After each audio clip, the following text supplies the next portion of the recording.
Hey friends, welcome to my channel. இன்றைக்கி நம்ம mutton gravy எப்படி செய்கிறதுன்னு பார்க்கலாம். இது என்ன ரொம்ப ஸ்பெஷலா அப்படிலாம் கேட்டால் உண்மையாகவே ஸ்பெஷல் தாங்க. நீங்கள் குக்கரில் மட்டன் வச்சிங்கன்னா நிறைய விசில் விட்டால் தான் அது கொஞ்சம் வேகும் அப்படி சொல்லுவீங்க. ஆனால் என் மாமியார் வந்து அந்த மாதிரி பண்ண மாட்டாங்க. நான் எப்படி செய்கிறதுன்னு நம்ம வீடியோவில் பார்க்கலாம். மட்டனை கழுவி குக்கரில் போட்டுட்டு தேவையான அளவு மிளகாத்தூள், அப்புறம் மஞ்சத்தூள், அப்புறம் நம்ம எடுத்திருக்க கறிக்கு தேவையான அளவுக்கு தண்ணி ஊற்றிட்டு வெங்காயம் போட்டுட்டு வெங்காயத்தை விட கொஞ்சம் கம்மியாக தக்காளி போடுங்க. பழுத்த தக்காளியாக இருந்தால் இன்னும் டேஸ்ட்டாக இருக்கும். அப்புறம் தேவையான அளவு இஞ்சி பூண்டு பேஸ்ட் போட்டுக்கோங்க. அப்புறம் உங்கள் கறிக்கு தேவையான அளவு உப்பு போட்டுட்டு நல்லா அதை மிக்ஸ் பண்ணி விட்டுருங்க. இந்த மசாலா எல்லாம் அந்த மட்டனில் நல்லா மிக்ஸ் ஆகணும். அதுக்கப்புறம் நீங்கள் குக்கர் மூடி போட்டுட்டு ஹைலியே இருக்கட்டும். இப்போது ஸ்டவ்வில்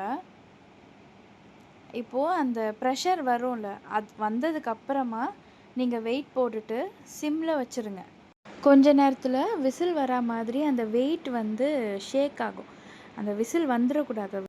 அதுக்கு முன்னாடியே நம்ம ஆஃப் பண்ணிடணும். அதை ஆஃப் பண்ணிவிட்டு அது காம் டவுன் ஆனதுக்கப்புறமா நீங்கள் வந்து வெயிட் எடுத்துகிட்டு நீங்கள் ஓப்பன் பண்ணி பார்த்தீங்கன்னா அந்த மட்டனு அப்படியே பஞ்சு மாதிரி வெந்திருக்கும்.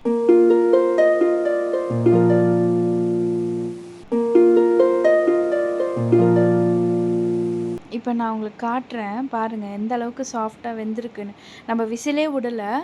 விசில் வர்றதுக்கு முன்னாடி நான் ஆஃப் பண்ணிட்டேன்.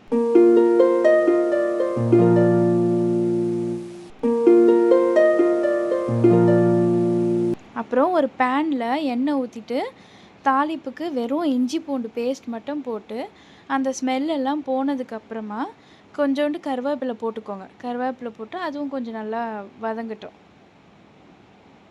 வதங்கினதும் நம்ம குக்கரில் எல்லாம் வேக வச்சுருக்க அந்த மட்டன் எல்லாத்தையுமே இந்த பேனில் ஊற்றிட்டு நல்லா கலந்து விடுங்க. நல்லா கலந்ததும் இந்த தண்ணி கொஞ்சம் சுண்டணும். கொஞ்சம் நம்ம தேவையான அளவுக்கு. இப்போ நான் வந்து சுக்காவாக பண்ணுறேன், அதனால் நல்லா அந்த தண்ணியெல்லாம் போகிற அளவுக்கு நான் வேக விட்றேன். பாருங்கள் நல்லா கொஞ்சம் திக்காகிட்டே இருக்குது. இப்போது மட்டனுக்கு தேவையான அளவு நீங்கள் பெப்பர் போட்டுக்கோங்க. நீங்கள் உங்கள் காரம் எப்படியோ அதுக்கேற்ற மாதிரி நீங்கள் போட்டுக்கணும். நல்லா எண்ணெய் வர அளவுக்கு நீங்கள் கொதிக்க வச்சுட்டு நல்லா எண்ணெய் வந்ததும் கருவேப்பிலை போட்டுட்டு